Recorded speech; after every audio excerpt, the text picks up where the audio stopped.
Quoth the Raven, Holy Shit, by I'm Shooken By, on Archive of Our Own. Summary. Just Hazeloo recently heard from around the block that the Gotham City Police kicked out a bunch of squatters from an abandoned building east of Crime Alley, and she wants to go check it out and see if there's anything that got left behind they could steal. Danny thinks it's a terrible idea, as does the rest of their ragtag group of street rats.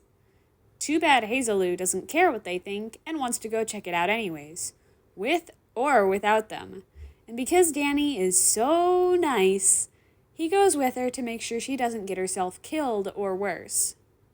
But once inside, this doesn't look like a busted tent city. Hazeloo, when did this happen? No, when did the bust happen? Not when you heard about it. You don't know? Well, this looks like a hideout. We need to get out of here before the people using it come back. Thumped. Thumped. Thumped. There's someone on the roof.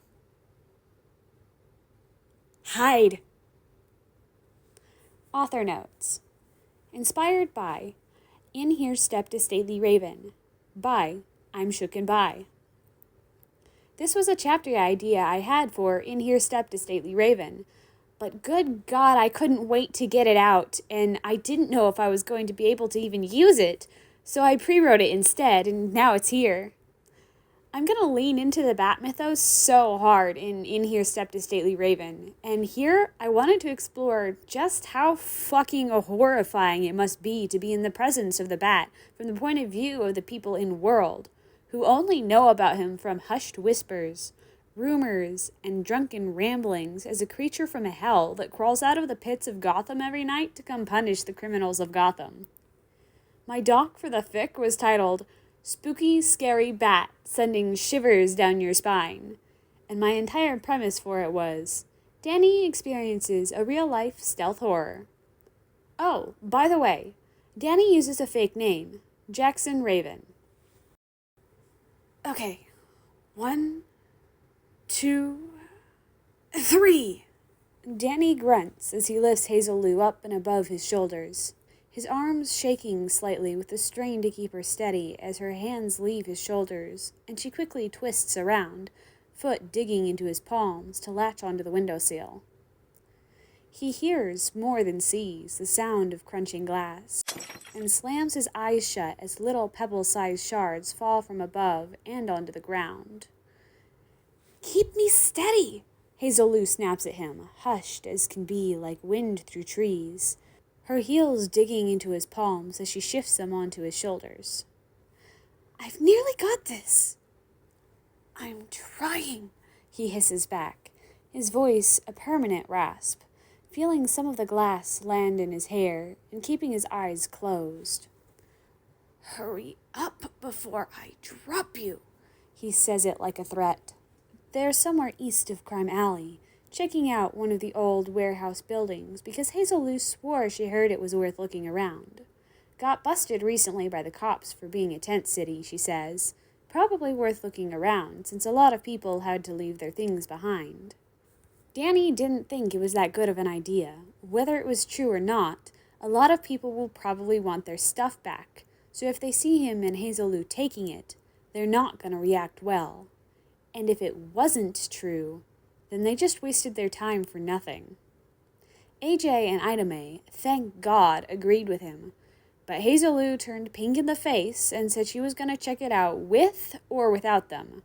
So here Danny is, making sure Hazeloo doesn't get herself killed by an angry crackhead, or worse, kidnapped by a bunch of sex pests, or traffickers, or any one of Gotham's colorful cast and crew hiding out in its underbelly. The door was locked when they arrived, believe it or not, so they went around and found a broken window to break even more. There! Hazeloo cries, triumphant like a trumpet. I got it! Shh! Danny bangs the side of his fist against her ankle in reproach. Not hard enough to knock her down, but enough to make her feel it. It's only because he quickly tugs it down again that she doesn't try to hop away while still atop his shoulders. Hazeloo hisses at him, digs her other foot into his shoulder as revenge, and Danny does actually consider dropping her for a moment. He digs his nails into her ankle instead for a brief pinch. "That hurt, Jack!" "That's the point," he retorts, eyes still closed and glass still in his hair. It's making him nervous, actually. He can't see a thing, and Hazellou's still learning how to mind her peripherals. "Go, before someone sees us." Hazelou groans, but a moment later he hears the muffled sound of a pipe clanging to the ground through a brick wall, and more quiet glass crunching as the weight begins to lift off him. Hazelou slips from his fingers and climbs through the window. The moment she's out of his grasp, Danny shakes his head like a dog drying off and feels some of the glass fly out of his hair. Following up, he opens his eyes and scrubs his fingers through his curls. He'll phase anything out that gets stuck. There's a quiet thud through the wall, and Hazelou quietly calls out, "Okay, I'm in. You're good." "All right." Danny drops his hands and backs up, looking up and down the alleyway for stragglers or witnesses. There's no one there, just as he figured, but it never hurts to be vigilant. Just for good measure, and mostly out of habit, he looks up, too. Gotham doesn't have ghosts, only monsters and men. But again, never hurts to check. Never know who might be lurking. Never know what might be lurking. All clear. Perfect. Danny looks back at the window, backs up, and gives himself a running start. He could always just fly up, but this is far more fun. He jumps, digs his foot into the wall, and half-climb boosts himself up and latches onto the window. The scarring on his legs pull a little, but it's easy enough to ignore. Grunting, Danny lifts and hoists himself over the side. Down on the ground and giving him space, he can faintly see Hazelou watching from the darkness. One knee up, digging into the frame, and then the other, and then he's down with a thud and rolling. He pops up onto his feet. "Did you grab a flashlight?" Hazelou whispers, hers already gripped in her hand. Danny nods, and then remembers, belated, that Hazelou can't see it in this pitch black. He hums affirmatively, reaches into his dad's hoodie, and pulls one out. It's one of those small, travel-sized flashlights meant for camping. He filched it out from a Target in the shopping district a few weeks back. It's small and red, and clicks when Danny presses the button on the end to turn it on. "Remember, point at the ground," he says quietly, watching Hazelou turn hers on, and nearly blind him and the wall behind him with the beam. "Last thing we need is for someone to see us through the window and snitch." The windows are dirty and grimy, like the world's most disgusting natural blackout curtains, covered in substances that don't have any real scientific name, but they're not opaque enough to hide the bright beam of their flashlights. The last thing they need is for someone to see and call the cops on them. He doesn't want to have to run from the police again. He really hates doing this with others. It's easier if Danny can go alone to check things out, can just go invisible and worry about himself. Can't do that with other people around. Makes everything harder. Hazelou scoffs at him, but keeps her flashlight pointed at the floor and peels away from his side. "You're as bad as AJ."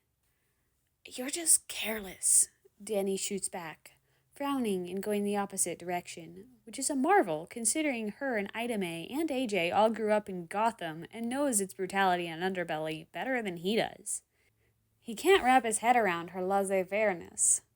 You'd think she was the outsider coming in stained, not him. Hazelou doesn't deign him with a response. Clever girl.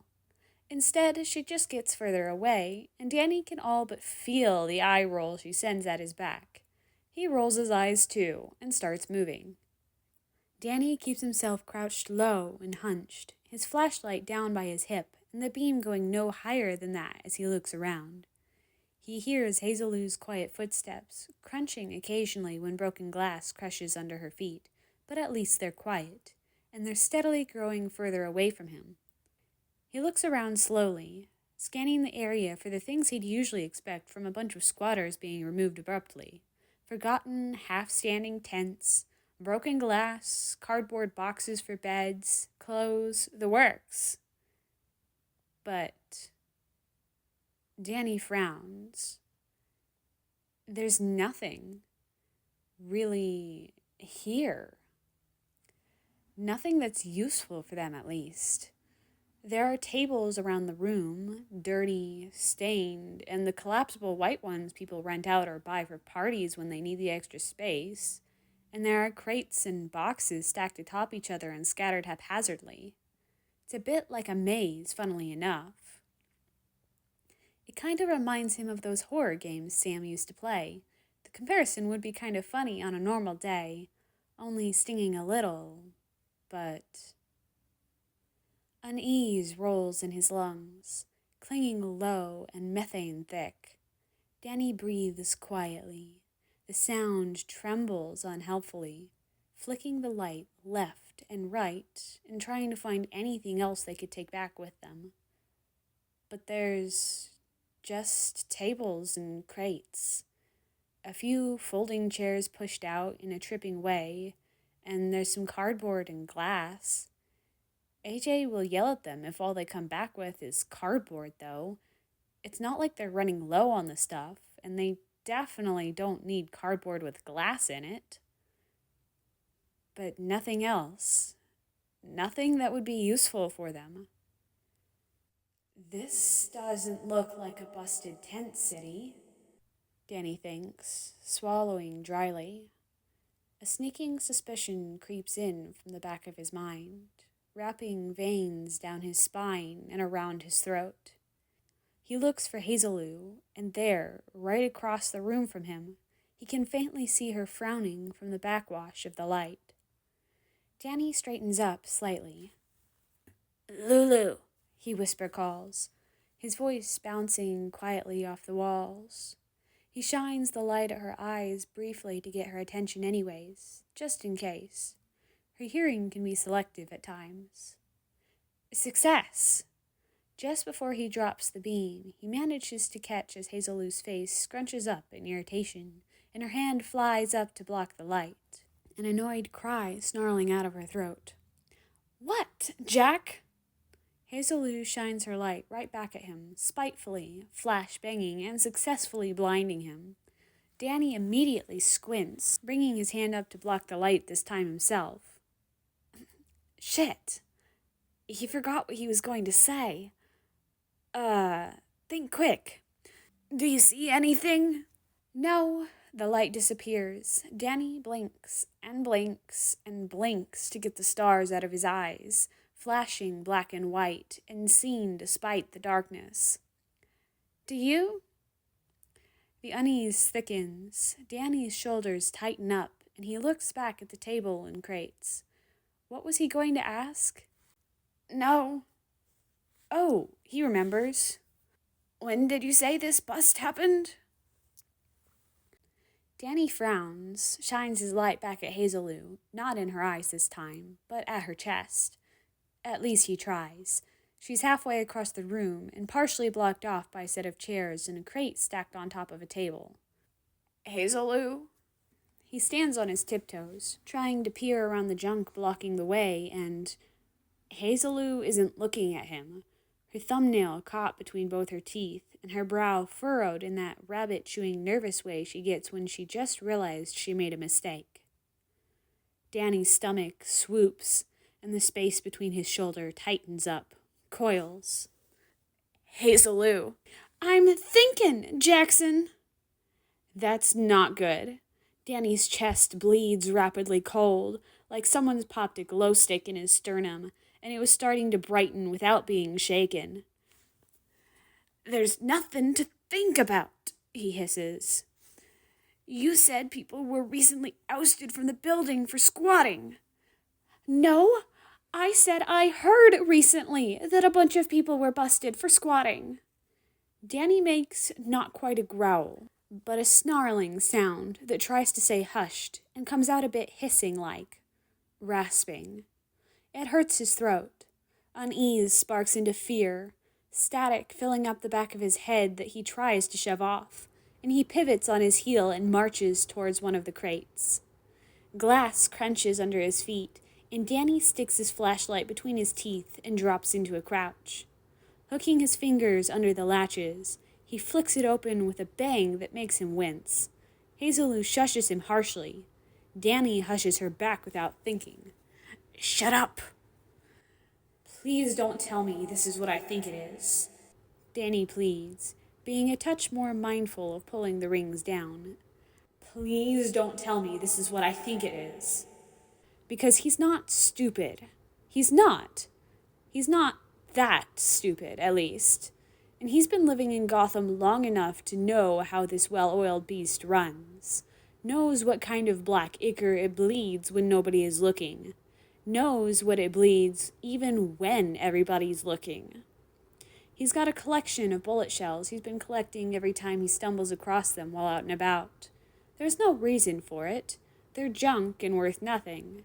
But the casings are shiny, and if the police haven't picked them up then, they won't ever. It gives him something to look forward to. His point is, Danny is not stupid. He's not smart, not like Jazz was, but he's not stupid. 2 + 2 is 4. 3 - 1 is 2. Gotham's not nice, and it doesn't pretend to be. That's what he likes about this city. And if you're not rich, you're poor. And if you're poor, you're either a criminal or you're dead. What kind varies, though. He feels along the sides of the chest for the seams, searching for a good spot to stick his nails between the cracks and open it. Your options are like classes in Gotham. You can be a murderer, or you can be a thief. You can be a scammer, or a liar, or a druggie, and more. Gotham gives you a lot of options when you're poor. What kind of criminal are you?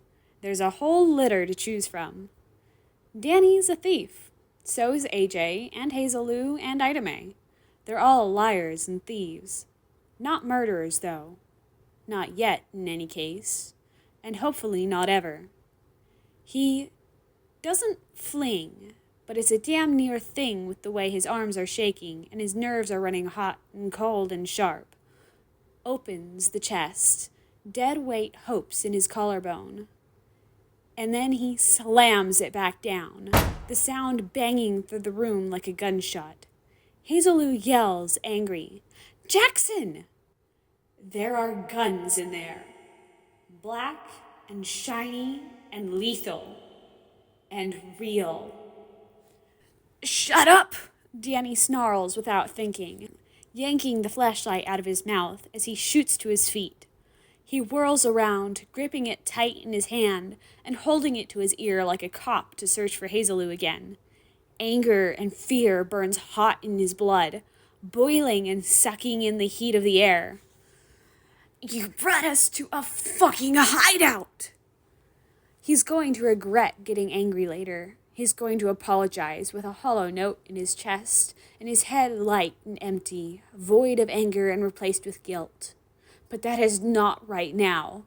Right now, he's panicking. And that panic is turning into anger, like milk to butter. This is a hideout. A hideout for one of the many gangs in Gotham. He can't ever keep track of the names. They bubble up and fizzle out like tea candles. Small fish being swallowed by small fish, being swallowed by big fish, being swallowed by bigger fish. In and out, bobbing in the murky waters of the Gotham harbor. Hazeloo stammers, and if Danny's legs weren't rooting him to the ground, he'd stomp over there. But he's stuck to the ground, melting wax in his fear, and his heart is in his ears. "I didn't know!" Danny hisses, rattlesnake sharp, and cutting her off like the knife at the chopping block. "You're fucking lucky there isn't anyone here!" It's hard to keep himself quiet when he wants to yell at her. Bonfire beneath his skin and sparking like a live wire. But he manages to keep himself hushed. "They'd put a bullet in our heads without a second thought, Hazeloo!" Then what would he do? What would they do? AJ and Ida May would be left alone, waiting for them and waiting for them, and they'd probably parse out what happened, but it'd never be confirmed. Just one night they were there, the next they weren't. It happens all the time. It's Gotham. Danny's been here a few months, and there are other kids he used to see almost every day that he's never seen again. If there were people here, they would have killed them both without a second thought. Or they could have killed Danny and kept Hazel Lou. And Danny doesn't know if he'll become a full ghost if his human half dies. He wouldn't be able to protect her. He sees Hazel Lou's face fall, her shoulders shrinking up like a kicked puppy and her lower lip popping out. She is younger than him, her and Ida May both. They're twins, 12 years old this year. But she's not that young, not that stupid. They've been telling her for weeks now to be more careful. She should know better. She's a good actor and a good liar, knows how to cry on command to get herself out of trouble. Danny's heart flinches anyway, even if it's an act. It's not enough to quell his anger, blazing bright and wild, fear-fueled. But he makes another hissing sound, eyes rabbit-wide and head spinning. He throws his empty arm out, the scarring underneath pulls taut around his elbow, aching, and points to where they came. "Go!" he snaps, lowering his voice, but not yet dulling it. "To the window, before someone shows up!" Hazel Lou nods quickly, and through the stacked chairs and crates, he sees her dart into the darkness, out from his beam of light. He drops the light back to the ground and follows after, feet crunching and smushing the glass into concrete. Some of the heat flooding up Danny's bones bleeds away as he moves, and by the time they've both reached the window, it's a short span, only lengthened by the fact they both have to weave around the crates and rubble and junk, turning the place into a mini-maze. He's already starting to run cold again. Shit. He shouldn't have lost his cool like that.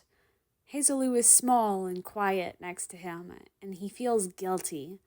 It sits thick in his throat.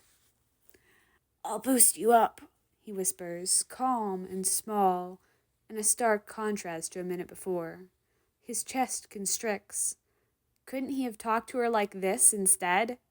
Why did he yell at her like that? Click. His flashlight, slightly wet at the end from being in his mouth.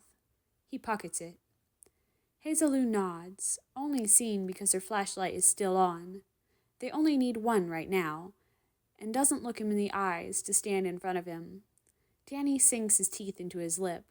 He'll apologize later when they're out of here. Maybe he can steal one of those chocolate bars that she likes. That'd probably make her feel better, too. Yeah, he can do that. He'll drop her off back where Ida May and AJ are, and then go run around for a bit. Burn off some of the steam still knocking his limbs loose. They'll probably have to wander around a bit first, finding something to bring back with them. AJ will understand if they say it was a gangster hideout they found, but then Hazel Lou will probably get scolded for not paying attention to where she gets her information from. It'd be unnecessary. Danny's already yelled at her, but it'd still happen. He feels bad enough already. Crouching down, Danny locks his fingers together and tenses up his shoulders. Hazel Lou steps her foot into the makeshift net, her hands balancing on his shoulders. He blinks and realizes she put her flashlight down onto a nearby table, the light pointing at the wall. He'll grab it before he leaves.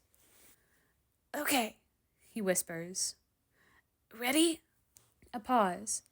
It's perfunctory, mostly, just to give himself and Hazel Lou a moment to prepare mentally. A hum from Hazel Lou in affirmative, and Danny huffs out all the air in his lungs, then breathes in. 1, 2... Wait. Danny freezes. His heart jumps into his throat. What was that? He heard something. He heard something. He heard something. Soft like rain, but he heard something. A thump, he thinks. Quiet, quiet, quiet. Quiet as a ghost sneaking up behind. Hand pressing against Hazeloo's stomach, Danny strains his ears and tries to listen over the sudden return of the drum pounding. The hairs on the back of his neck stand up like meerkats. "Jay?" Hazeloo whispers, quieter than a mouse. A mouse! It could have been a mouse! The skittering feet of claws scrambling against stone. Something could have been knocked over, but that was too quiet to come from inside. If it was inside, there'd be an echo. There was no echo. Danny puts down Hazeloo, slipping her foot from his fingers slowly so that she can realize what he's doing and get her footing beneath herself. And then he straightens up, hands on her shoulders and ready to shield her. He hears his breath come out of his mouth, swaying in a seesaw. "Did you hear that?" It's quieter than a whisper, barely audible, breathy and soft, and only heard because of the consonants. Danny looks around, eyes growing wide, as if that will let him see any better. Hazeloo digs her fingers into his arms. "No," she says, just as quiet as him. Danny tugs her close to him and listens. There's the silence of the room, quiet like TV static. There's the outside world, Gotham's metal purring as the city slumbers through the night. Danny can only hear the rising tempo of his heartbeat, and he has half a mind to shut it off so he can hear better.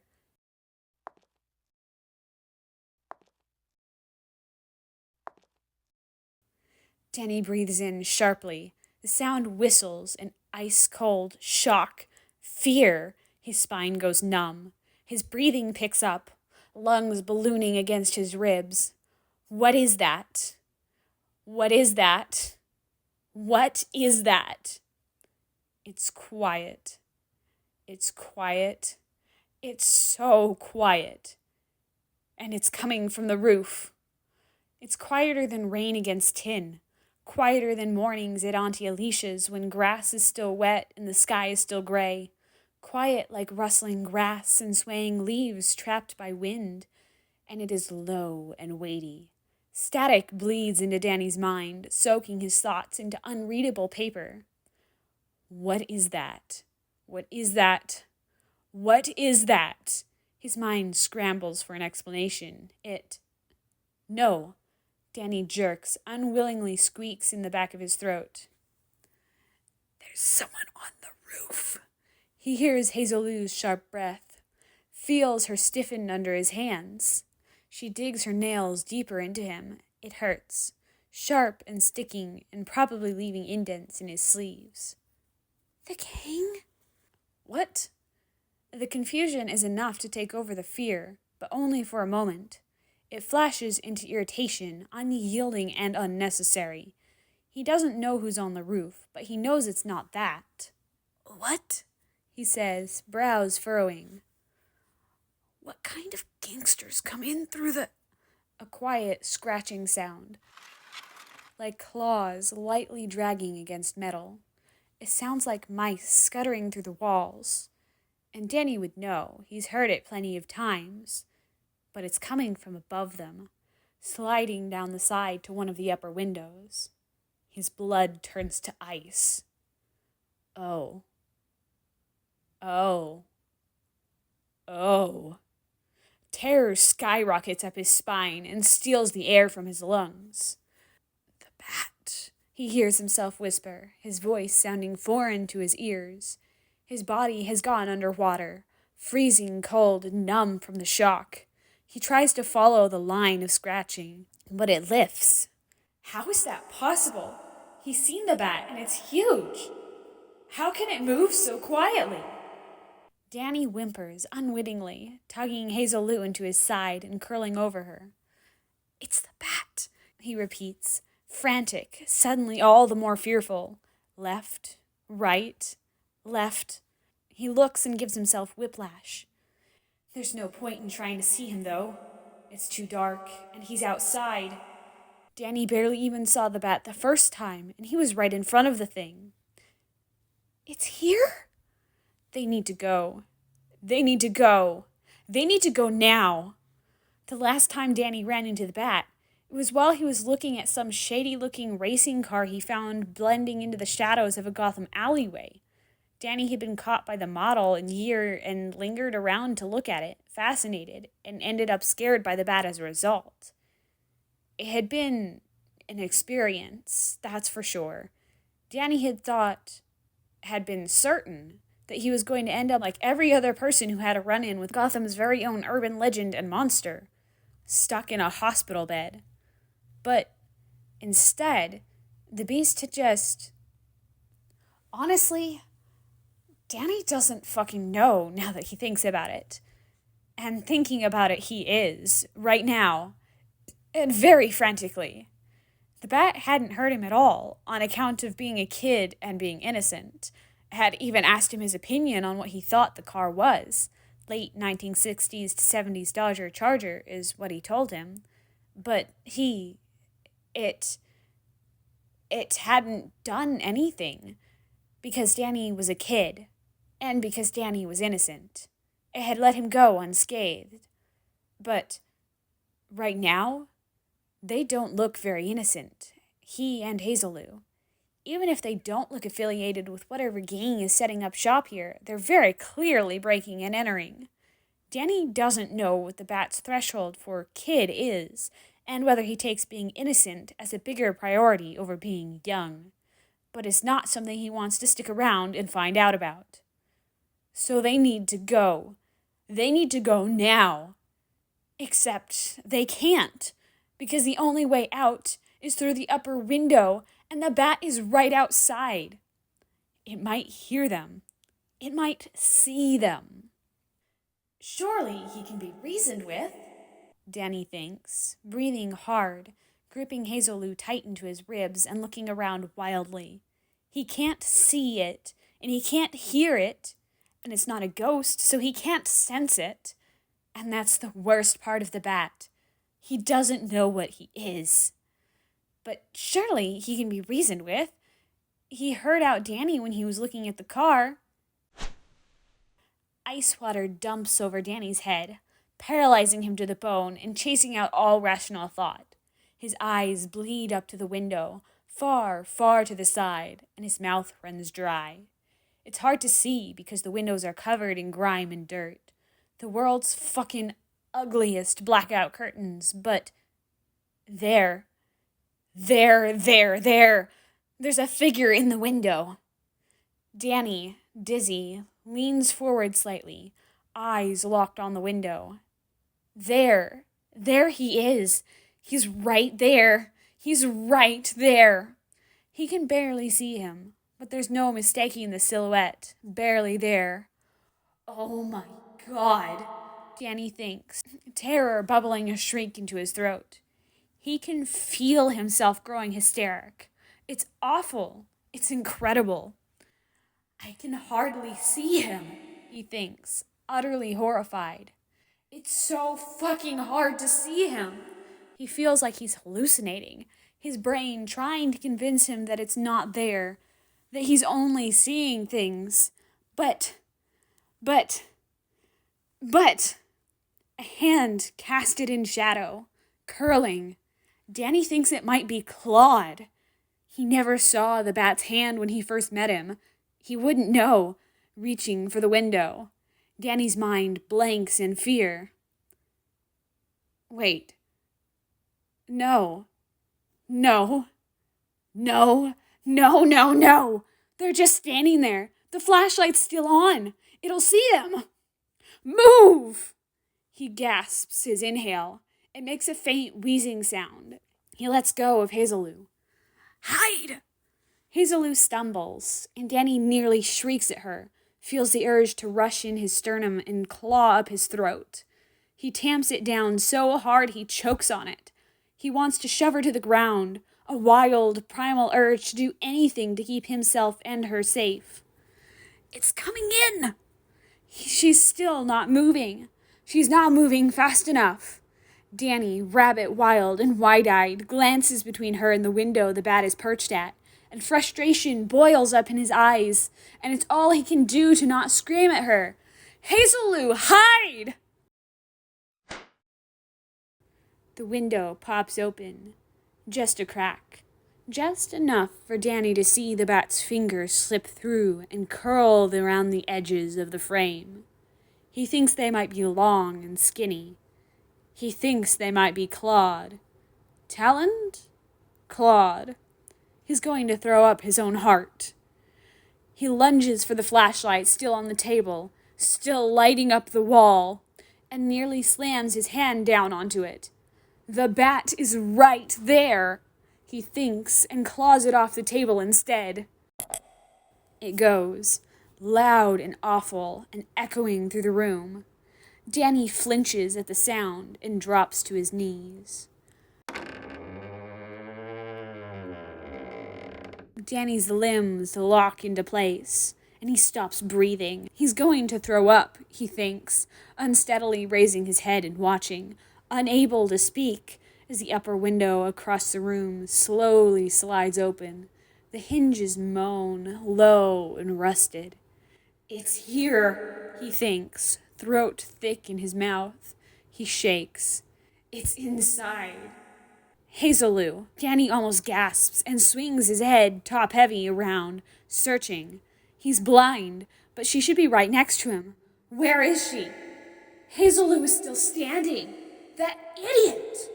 Danny would snarl if he wasn't so afraid he'd sob instead. He reaches out and grasps her wrist.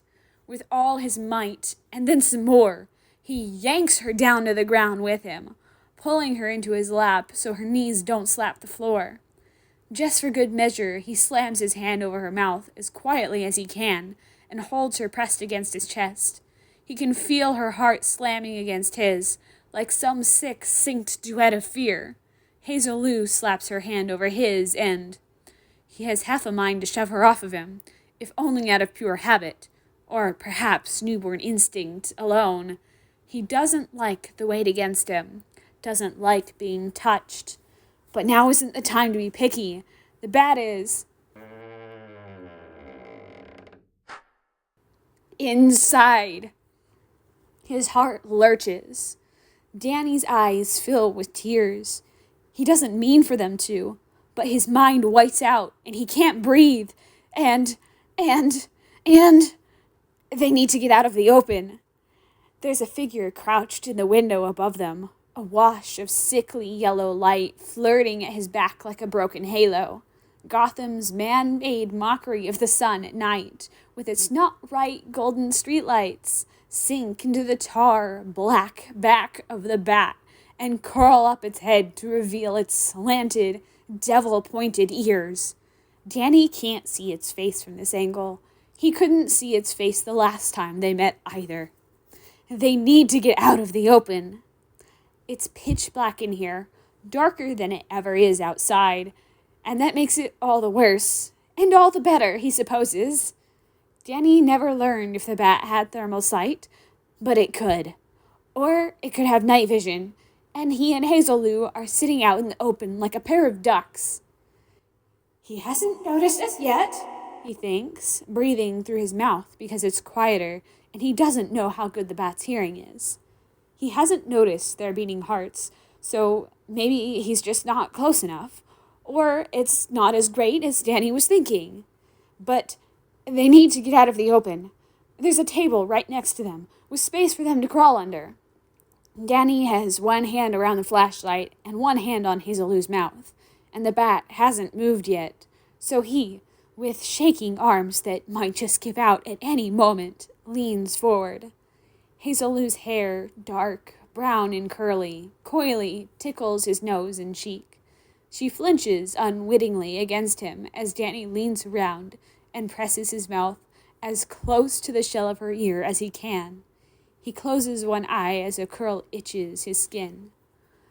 "Follow me," he whispers, although it's barely even that.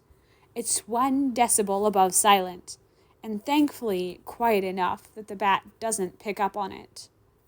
A shaky nod into his palm. Hazeloo's hand slowly slips out of his, but before he removes his own hand, "Breathe through mouth," Danny adds, just as quiet as before. Another nod. Danny feels Hazeloo swallow dryly, slowly, with limbs that he's 60% sure won't work. Danny shakily removes his hand from Hazeloo's mouth and starts to scoot back at a snail's pace. He needs the space to turn around and... Danny flinches. His head snaps to the side towards the sound, and the bat is gone. It's too much to hope that the beast is gone. That was also quiet. God, fuck! The bat is so quiet. There wasn't even an echo left behind by him. And now he's on the ground. Danny can't see him anymore. He tries not to feel the urge to scream at that fact. Fuck. Fuck. Fuck. They shouldn't have come here. They should have never come here. Where is he? He reaches out blindly, finds Hazeloo's arm, and begins tugging her towards the table with him. He can feel her shivering under his fingers, and he thinks he might be too. He can't breathe. The air is stuck, lodged in his throat. If he tries to suck it in any deeper, he'll burst into tears. They get under the table. It does little to make him feel better. The bat is not a ghost, and that's the worst part about him. It is also the best part about him, but not right now. Right now, it's the worst. It's terrible. It's awful. It's terrifying. Danny knows how to handle ghosts.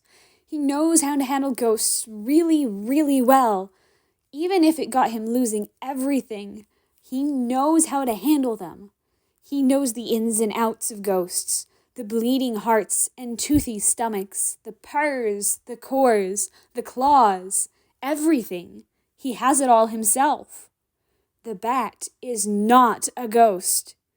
Danny does not know how to handle the bat. Maybe if he was human, it would be better. But he's not.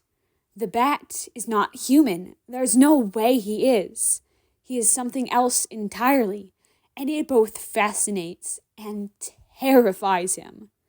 He pulls Hazeloo to the wall, the both of them under the table. He pats and pats at the ground, slowly, carefully. There's broken glass everywhere. He doesn't know which spots are safe and which aren't, but he pats away because he needs to know so they can move accordingly. If he gets cut, so be it. Better he than Hazeloo.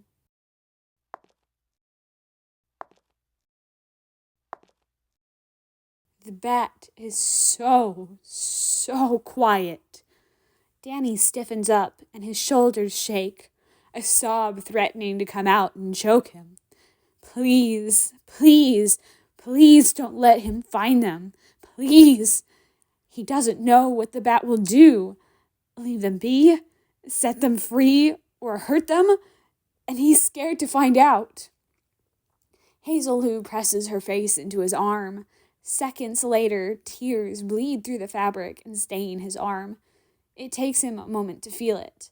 Danny's own eyes sting, and he sinks his fangs into his lip, hard, trying to get them to stop. It, as expected, has the opposite desired effect. Tears bleed up hot onto his lashes and drip down onto the ground. Danny stops moving entirely. They're completely under the table now, and he's too terrified to move further. He can't see, and carefully, elbows digging into the ground, twists to lay on his side.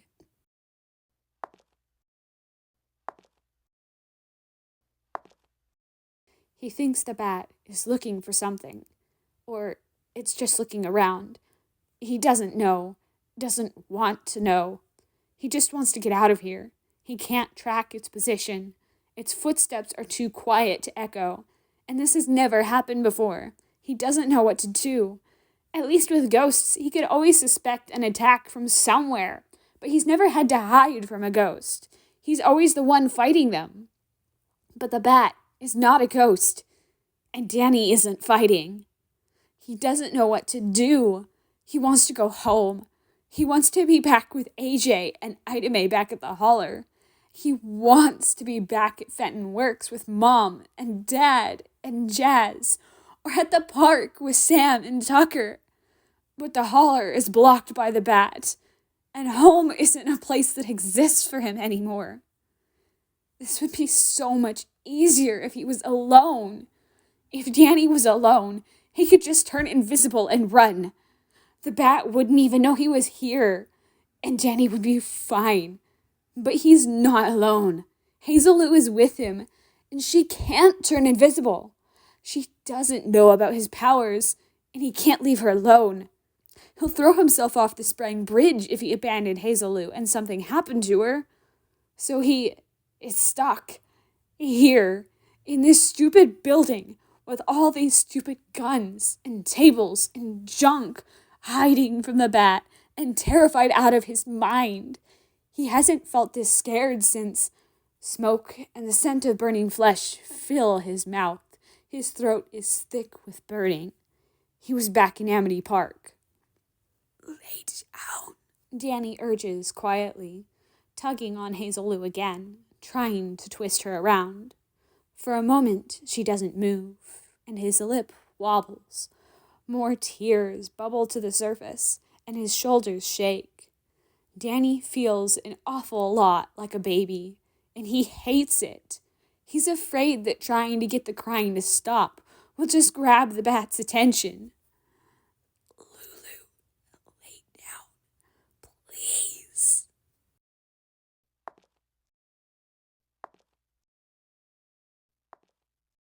Hazelou, he can feel her trembling. His fingers slip under the sleeves of her jacket and feels goosebumps bubbling up on her skin. Lays down, and Danny wraps around her immediately like an octopus, his arms coming around to shelter her head and tuck her face into his chest. He throws a leg over her hip and traps her legs between his. And in turn, Hazelou curls both arms around his hoodie and around his middle, squeezing him tightly. Danny's stomach churns. He can't tell if it's from the sheer amount of physical contact there is between them or from fear. He holds her tight. She's shivering so bad you'd think it was the middle of winter, but it's not, and his shirt is slowly getting wet from where her face is shoved into the fabric. Danny shoves his face into her curls and tries to shield her as much as possible. He thinks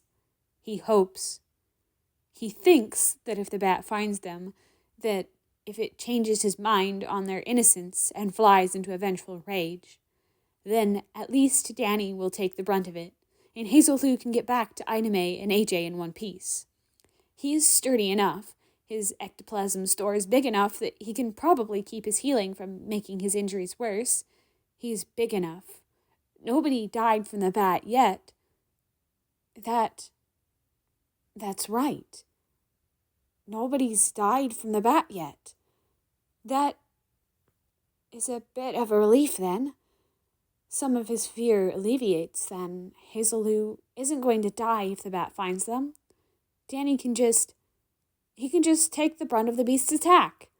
If it decides to attack, it'll hurt, and it scares him, but Hazelou will be fine. She'll be okay. That's okay. Danny will live. Yeah. Okay. Danny's still shaking, and he can't stop the crying, but his chest doesn't feel as heavy as it did 30 seconds ago, which is good, because his breathing gets wheezy when it's fast, which is something, and his head feels a little clearer. He has a game plan now. That's reassuring. He's got a plan. Good. He swallows a dry sob, his throat thick and sore. His shoulders tremble. It's so dark in here. Danny tilts his head away from the wall they're facing and tries to look into the shallow black before them. His hair cushions the ground a little for him, but strands cling to his skin uncomfortably, and it's all he can do to not lift a hand to push it out of the way. He doesn't want to let go of Hazelou. He can sort of see the ugly brown-yellow light from the windows, but not much else. It's hard to see through the tears, and his nose is starting to run. Fuck! He can't sniff. It'll be too loud. What? Danny's brows furrow nervously, his eyes flicking to and fro as he licks the salt off his lips. More tears bleed out of his eyes, sliding over the bridge of his nose and pooling at his temples. His hair is long and fluffy and annoying, itching his skin, and where's the bat? Hazelou flinches violently. Danny feels her leg kick out next to him and nearly bang him in the shin, and he pins it down quickly with a stuttered gasp. Fuck! Fuck! Too loud! His heart skips not one, not two, but 5 whole beats, and Denny rubber bands and curls tight around Hazelou. More tears burn down his face. Please don't let him hear that, Danny chants, that cracking sound. He thinks the bat broke into one of the crates. That's what that sound was, he thinks, but he doesn't know. But fuck, please let the echo be loud enough to cover his gasp. Please. Nothing. Please. Silence. Danny hates the silence. He can't hear where the bat is when it's silent. His chest thickens up, heaves like there's a 20-pound weight on his sternum and a cotton filter in his throat. If he broke into one of the crates, shouldn't he be searching for whatever's there now? Shouldn't Danny hear it? Please! What was he thinking earlier? What, that it was a good thing that the bat didn't kill? At least not provenly so. What if he does kill? Just nobody's been able to prove it's been him that's done it. What if that happens to him and Hazelou? What's going to happen if he finds them? Oh, thank God. Danny breathes into Hazelou's hair, not saying a sound, but mouthing the words against her skull regardless. Relief bleeds through down his head and into the thick and heady parts of his joints, where the panic is knotted and its ugliest below his scars. It doesn't untangle a damn thing, but his heart slows a little. More tears wash over him. He lets them fall and shudders apart at the seams. Hazelou makes a little sigh of relief, teeny and barely heard by him, and her nails dig into his spine like claws. Quiet rustling fills the air, echoing through the room as the bat shuffles through whatever chest he's opened. Gentle little tap, tap, taps as the bat does whatever. Danny thinks it might be trying to fiddle with the weapons inside. Whatever it's doing, he's not really sure, but it's making low, chunky, clunking noises.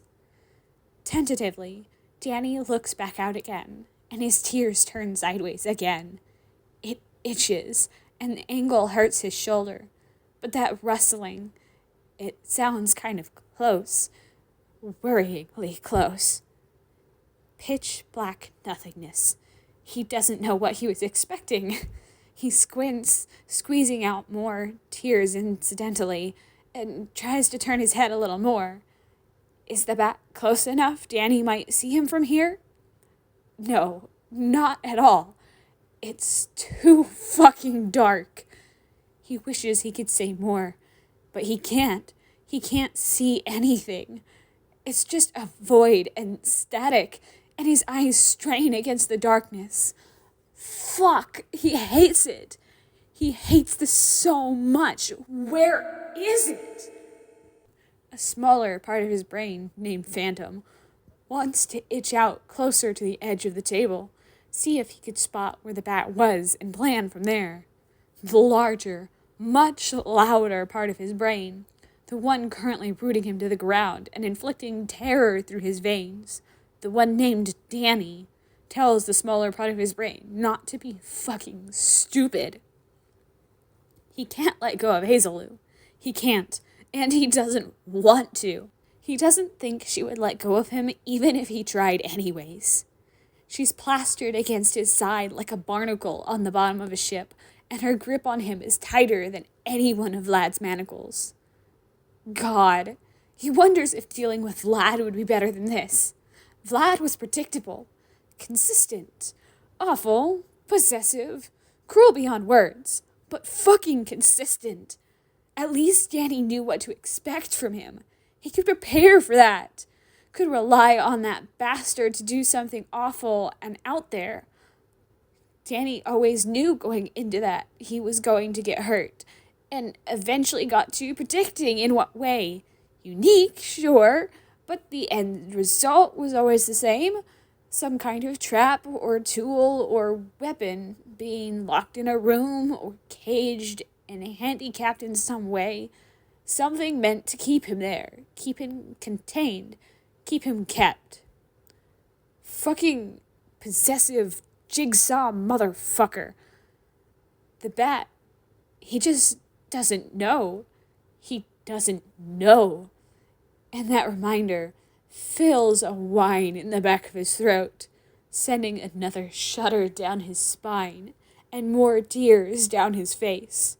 His chest caves for a moment under the weight of a sudden sob.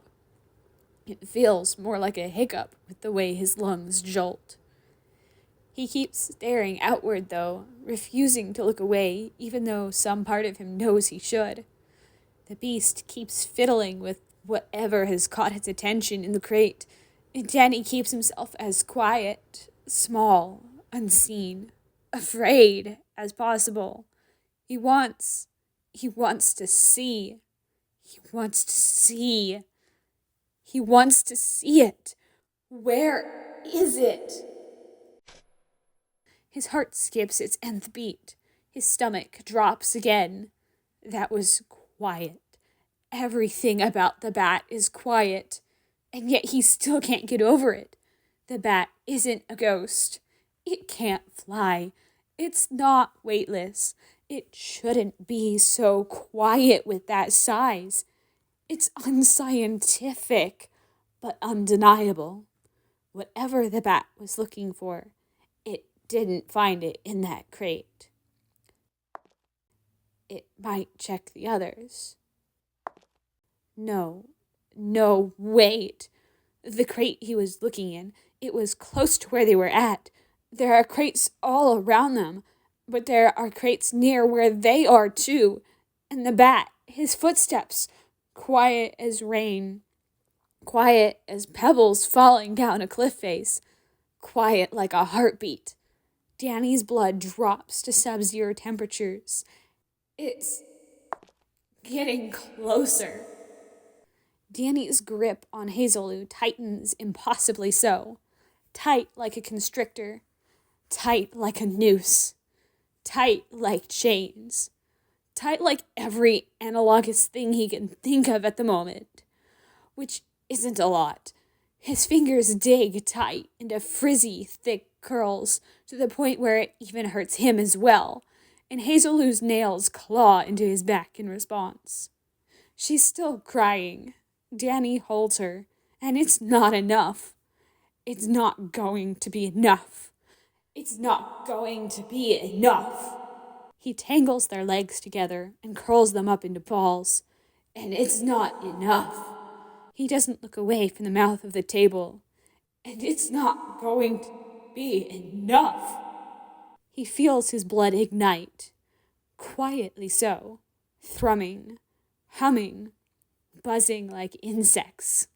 Like crickets and frogs.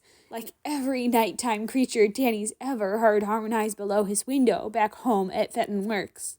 His scars itch along his arms and legs, tingling with unprocessed energy, ectoplasm, power.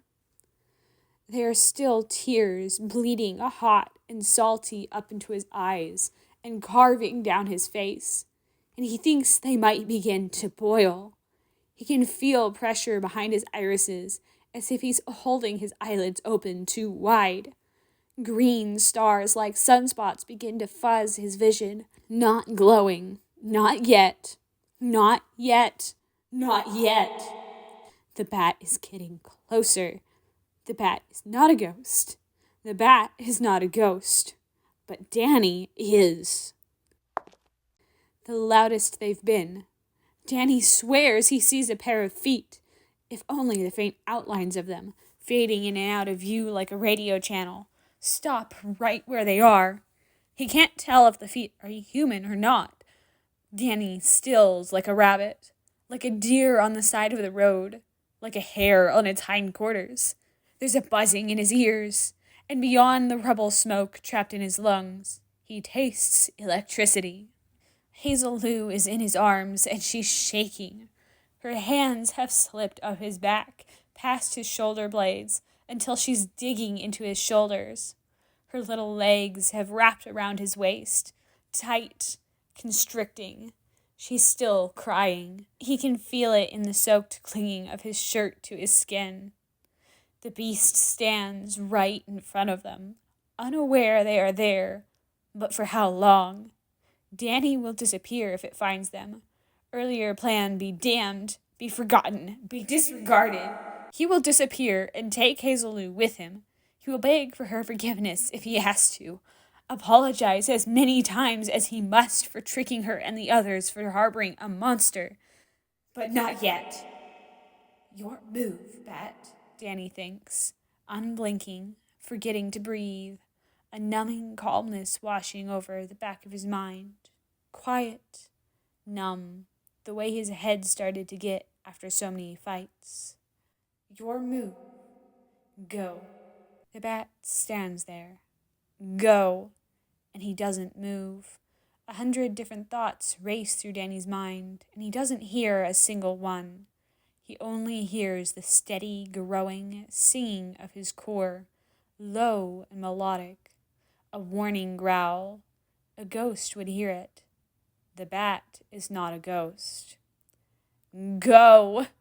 Danny is still crying, and his scars itch, and his throat hurts from swallowing ill-muffled sobs, from constricting tight to strangle any sound from coming out.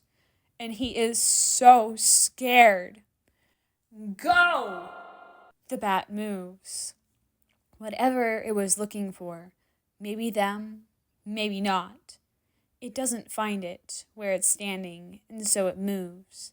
Its feet, claws, talons, paws, softly tapping the floor as it drifts away. Its wings create a small breeze and blow across Danny's face. His tears don't dry, but like blowing air on a wailing infant's face, he remembers to breathe. He breathes, quietly, and nearly chokes on a cough. He bleeds. He bleeds. He bleeds with relief. The tension leaks out of him, and it takes with it the buzzing, thrumming, dark humming of his core, of his death-tasting electricity, and leaves him back to shaking. His shoulders jumble, jolt, and his finger loosen on Hazel Lou's hair like a rusty marionette, slow and janky. He pets over her scalp in the place his fingers dug into. I'm sorry, I'm sorry, I'm sorry, he tries to say in lieu of the words he can't. He tilts his head back around to her face and hunches over her the best he can, trying to protect her head the best he can. I'm sorry, I'm sorry, I'm sorry, he tries to convey, still trying to soothe whatever aches he could have left on her. Her hair soaks in his tears. Hazel Lou models him, loosens her claws from his shoulders, but he's sure there will be crescent-shaped indents in the meat of his skin. It's fine. It's fine. He's good at hurting.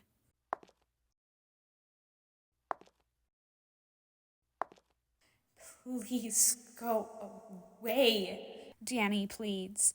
He doesn't think he can take this fear anymore. He doesn't think Hazel Lou can either.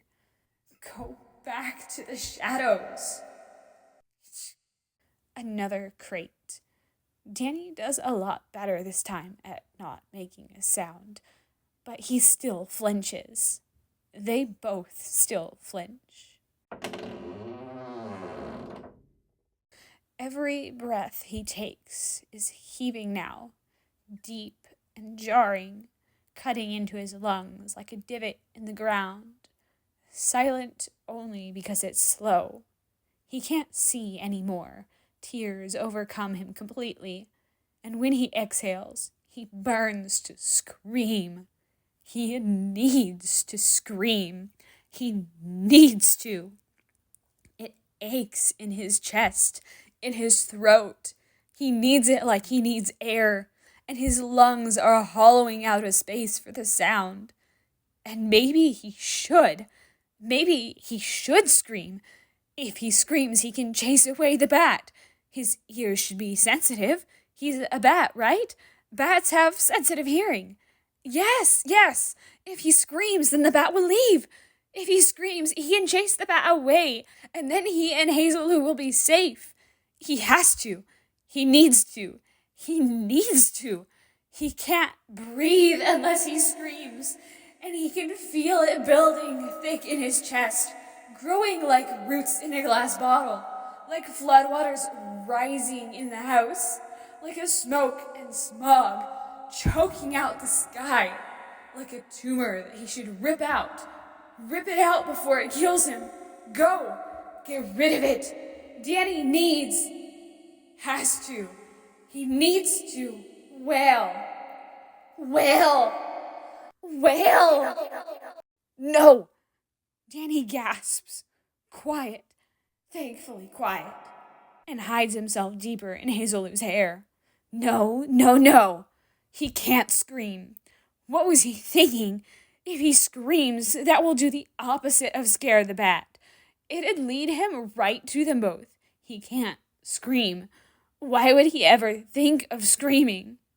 His eyes are burning like they do when there's ectoplasm pulsing behind them, casting a faint green glow against Hazeloo's dark curls. Cold is what his blood runs. His core has come back thrumming again, returning to just below the surface of his skin, threading full into his tissue. When did his eyes start glowing? His eyes slam shut. There are more tears. How many times can he run a chill before he freezes? Did Hazeloo see? She's not trying to push away from him, so maybe she didn't. He prays she didn't. She's not trying to run away from him, so she might not have seen. His hearing comes back online. Everything comes back online. How did he get so distracted so quickly? It's not like him to zone out like this, and the bat is musing with the crate he found still. Danny cranes his ears and hears it. The chill of the concrete is sneaking into the threads of Dad's hoodie, sinking into his burn scars. Oh, that feels nice. The chill chases away some of the worst of the itch, and now isn't the time. Now is the worst time, actually, to focus on that. But it's good. Less distracting. All done. On to the next crate, he supposes. This is a nightmare.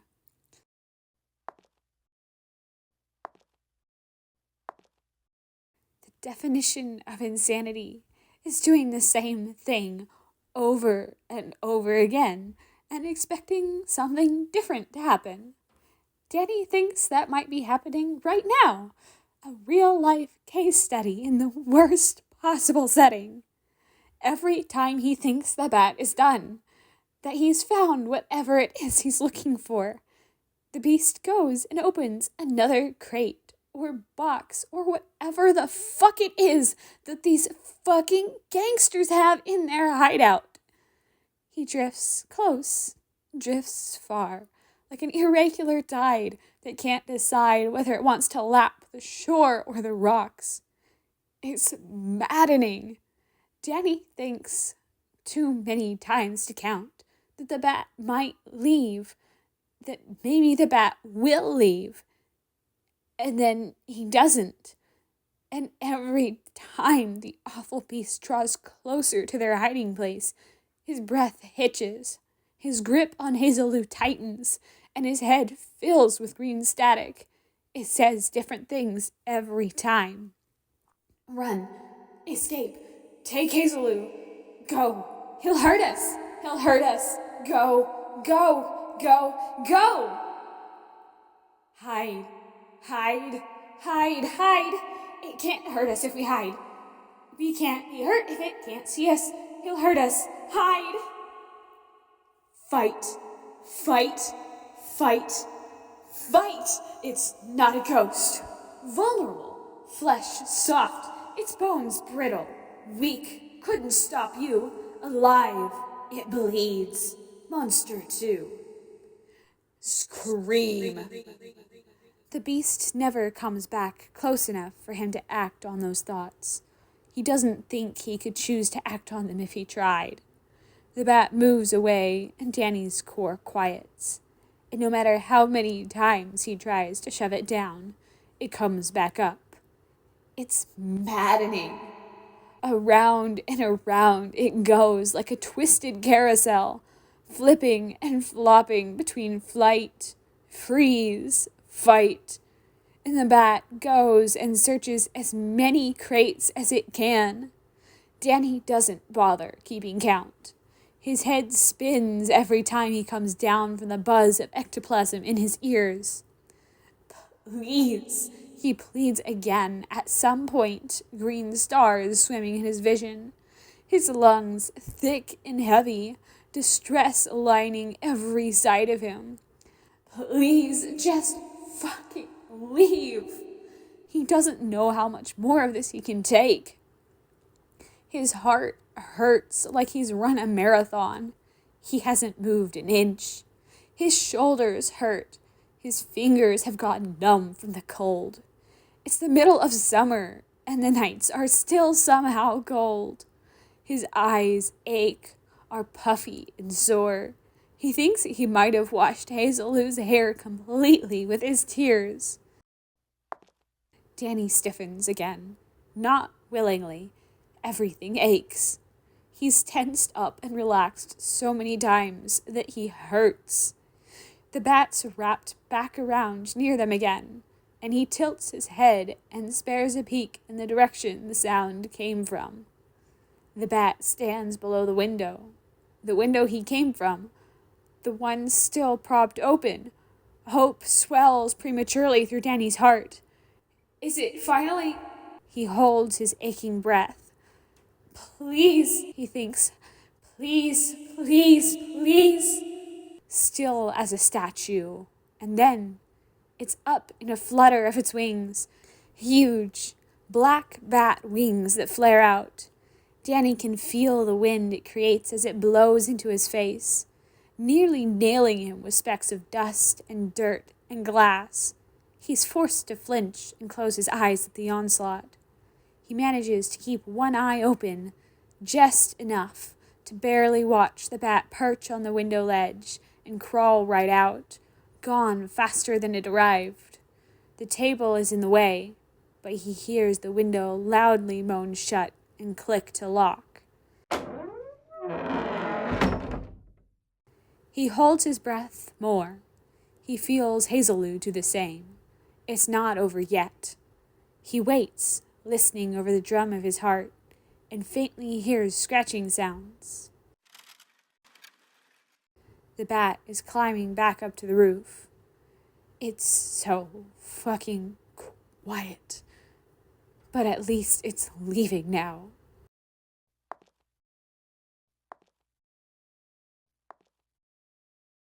It's gone.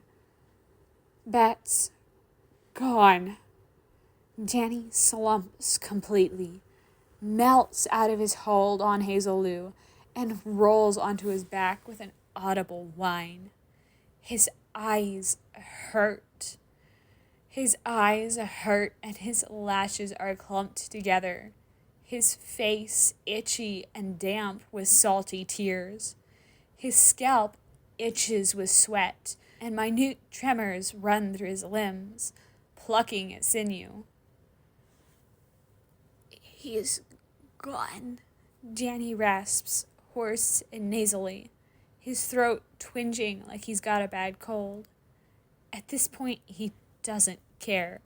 Danny's eyes slide shut, and he sinks into the ground, bleeding free of all but the most stubborn of his terror. Bat's gone. They should still wait a few minutes before leaving, just in case the bat is lurking around the street and spots them leaving the very same warehouse he just came out of. But at least it's gone. Can't linger too long.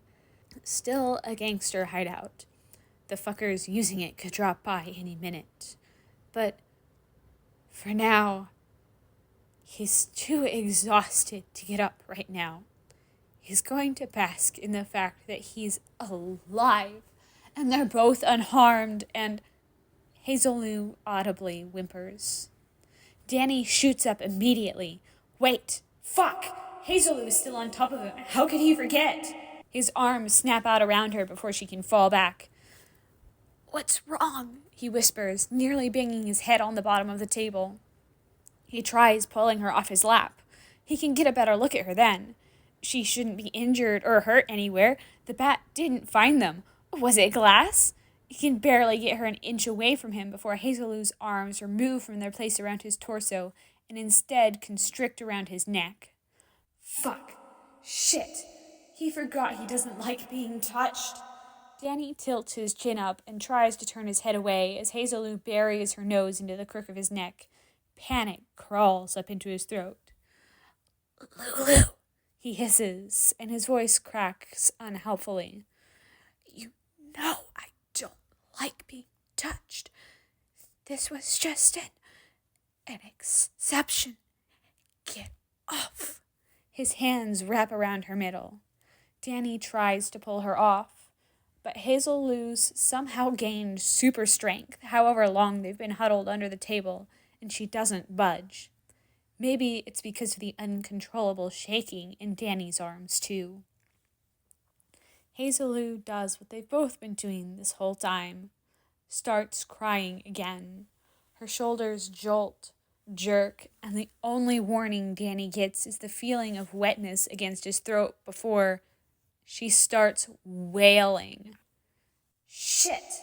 Danny's head jerks back, his eyes flinching shut by accident. It rings right in his ears. And Danny fucking flails for a moment, his arms spasming around and letting go. A mistake. Hazelou's legs tighten around their place over his waist, and there goes the only leverage he had of getting her off. Still running on remnant adrenaline, Danny's heart skips a beat. The panic flares. He looks around quickly out of habit for anyone who might hear. The bat that might still be nearby. Hazelou, he hisses again, panic starting to spark into anger again, ready to shush her again. Louie! Hazelou cuts him off with tightening arms and a choked sob. I'm sorry. What? Danny stills, his hands having found Hazelou's thin wrists. Small, his fingers touch when he wraps around them. It makes it very easy to peel her off him, slacken. His discomfort falls to the wayside. The tension drains out. What? He croaks. Hazelou sobs again, rubs her face into his shoulders, and gets snot all over his shirt and hoodie. There's a brief moment in the back of his mind where he thinks to get angry. That's his dad's hoodie, you brat. But it's snuffed out quickly. One of Danny's hands falls to the small of her neck, while the other drops to the ground to prop himself up. I'm sorry, Hazelou repeats in between tears, shoulders convulsing. I'm sorry, Jack. Sorry. I'm sorry. I'm sorry. Hey, whoa! Danny adjusts slightly to sit better, and thinking he's trying to get away, Hazeloo whines high and holds on to him tighter. It's nearly choking him, but shit, he's not good at comfort. AJ's got the magic touch for this kind of thing. What? Hey! He pitches his voice low a bit, softens it as much as he can until he's sure it could rival one of those plush blankets he likens to run his hands over at the store. It's a bit hoarse, but his voice hasn't worked right since the explosion, so he's not too worried about it.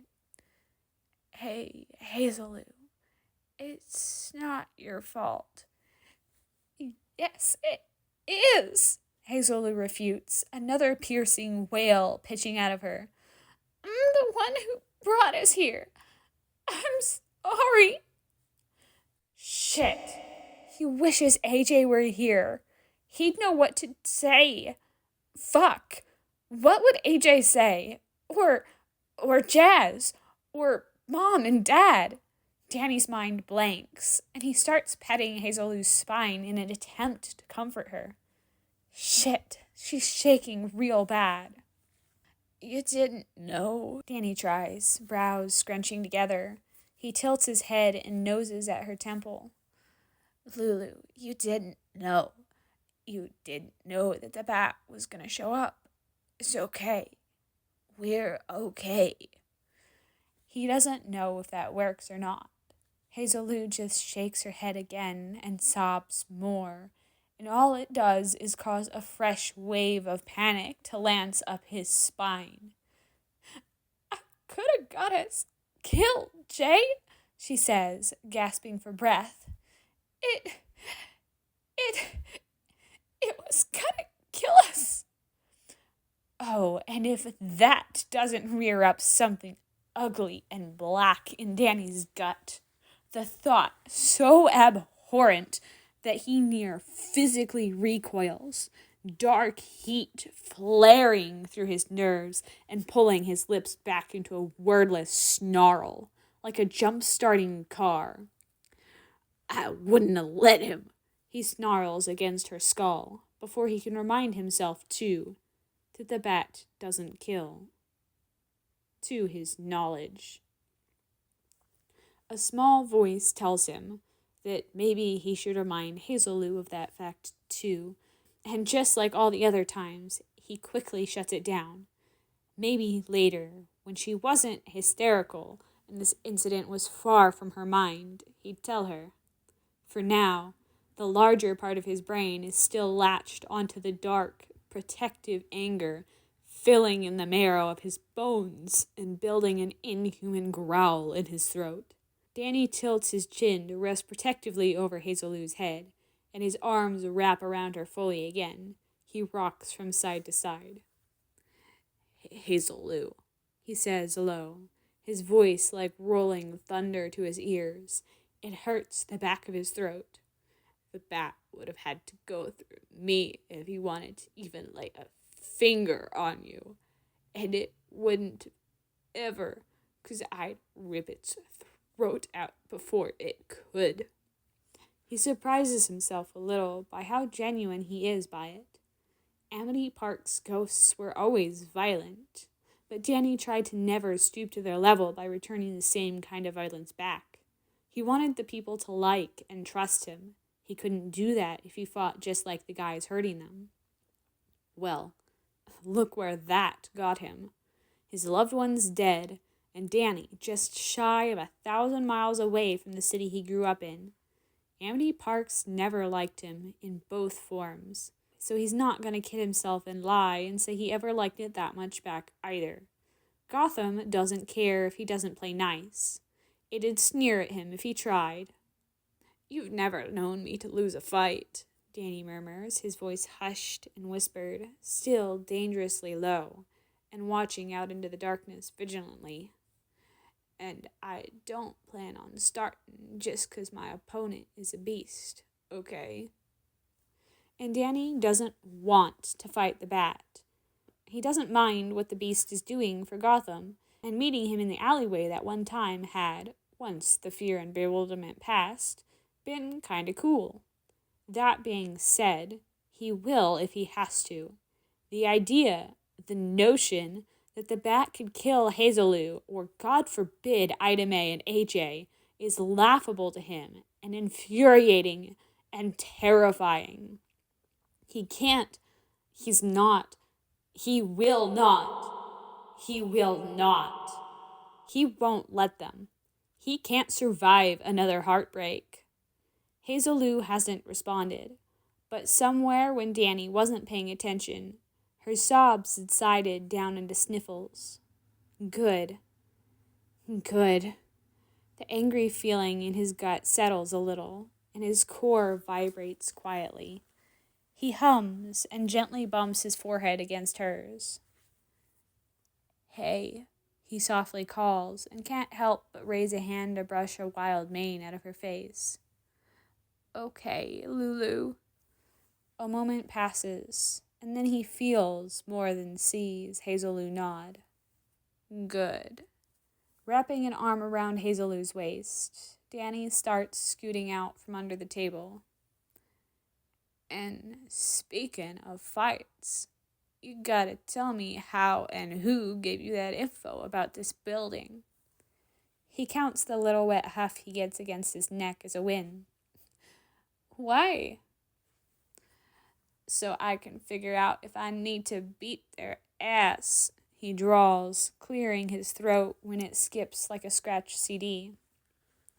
They get out from under the table, and he carefully starts prying Hazeloo off. I don't think you ever explained where you got the information for this place, Hazeloo. And I'm gonna start peeling out of my own skin soon if you don't let go. He hears a giggle in his ear, and her grin loosens. Thank you. Anyways, so if you just overheard it, fine.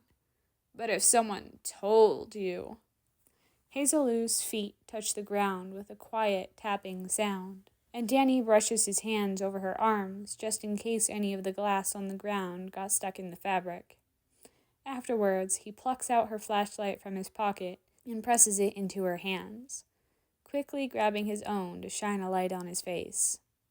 The light is pretty much blinding, but Danny ignores it the best he can to meet Hazeloo's eyes. He bares his fangs at her in a mimicry of his best jackknife grin, eyebrows scrunching together, and slides his thumb across his throat like he's slitting it. Their asses are mine. For the sake of his own eyeballs, Danny drops the flashlight beam soon after that and pockets it again. Their escape window is right behind them anyways, and as he does, more of Hazeloo's laughter fills the air like an incense. It's a much better sound than her crying. Danny grins for real this time, and waits until her laughter has subsided before speaking again. Now, seriously, he ushers her around him. We gotta go, Louie. Bat's probably not lurking around here anymore, and we gotta stop and steal cigarettes. He can practically feel the bemused look Hazeloo gives him. Her footsteps sound around him, and then her flashlight turns on with a click. She places it back on the table towards the window. I thought AJ was good for now. It's for me, actually, he snarks, kneeling to the ground. After tonight, I fucking deserve that nicotine addiction. Hazeloo's hands plant on his shoulders, and she shakes with laughter as she hunches over him and puts her foot in his threaded palms. Danny grins wider. All right, ready? 1, 2, 3. Author notes. Batman. Literally just investigating this place that he heard was becoming a hideout for a gang. Danny and Hazeloo. Experiencing real-life stealth horror. Plus, me at y'all. Want to see me do a magic trick? Y'all. Sure? Me. Makes Batman terrifying. Me. Want to see me do it again? Me. Points at stately Raven Danny. Me. It's my favorite future mass extinction event. Quick behind the scenes. If this comes out before I posted Chapter 2 of Stately Raven, Hazel Lou, Ida Mae, and AJ are characters we'll get to see in Chapter 2, so I'm not too worried about spoilers. I had a blast writing this. Let me know what you guys thought and if it was sufficiently spooky enough. Phew! And on to reader notes. Holy crap. I thought the chills from this fic were bad reading it, but voicing it was on a whole other level. When Danny had those moments of tension in his shoulders, my whole body tensed up while I was doing and voicing the part. I got chills reading this and trying to play everything out. It is so good.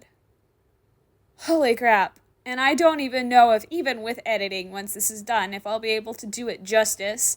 But I am sure gosh darn gonna try. Oof. I had to do this all in one sitting.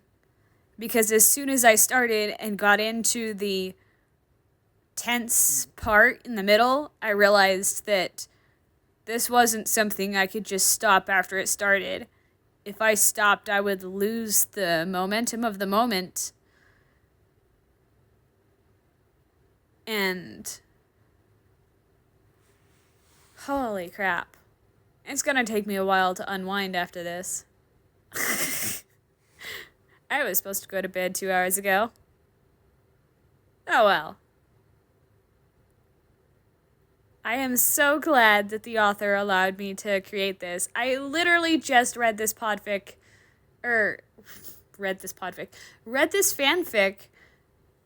the same day that I recorded it.